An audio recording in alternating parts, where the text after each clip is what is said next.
Some children don't grow up feeling loved. They grow up feeling tolerated. And if this happened to you, you probably learned something heartbreaking before you were even old enough to name it. That love could disappear if you were too loud, too emotional, too needy, too human.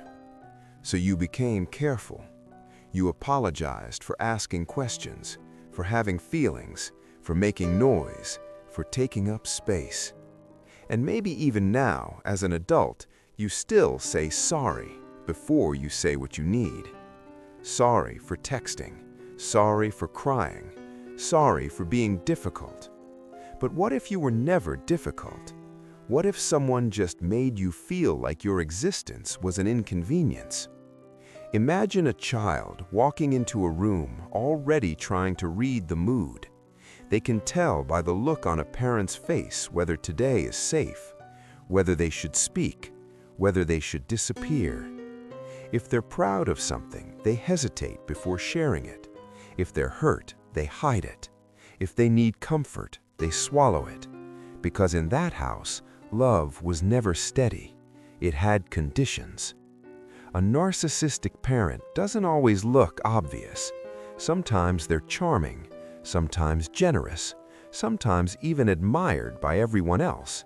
But at home, everything quietly revolves around them. Their stress matters more. Their image matters more. Their feelings take up all the oxygen in the room. And the child learns a painful rule. If I want connection, I have to shrink. That's why so many children of narcissistic parents become adults who over-explain everything. They don't just say no, they justify it. They don't just express pain, they soften it. They don't just make mistakes, they feel ashamed for existing at all. Pause for a second and think about that.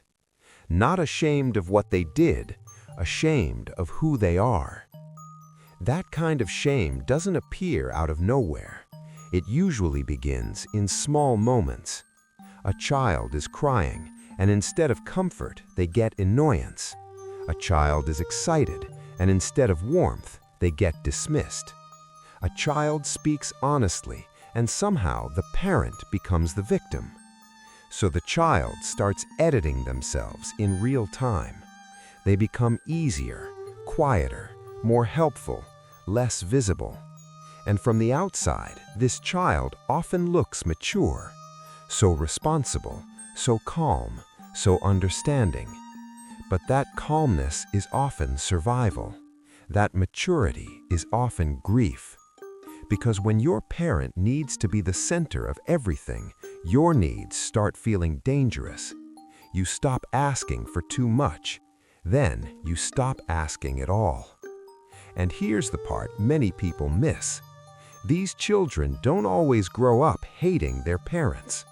Sometimes they grow up protecting them, defending them, explaining them. They had a hard life. They did their best. It wasn't that bad. Maybe that's true, but it can also be true that you were deeply wounded. Pause and reflect on that. You can have empathy for them and still be honest about what it did to you. Because the real damage is not always screaming or cruelty.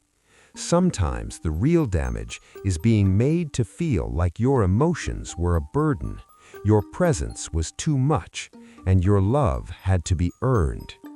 So now, as an adult, you apologize before people even blame you. You panic when someone sounds disappointed. You feel guilty resting. You mistake self-erasure for kindness. And maybe you thought that was just your personality, but maybe it was training. Maybe "I'm sorry" became the safest sentence you knew.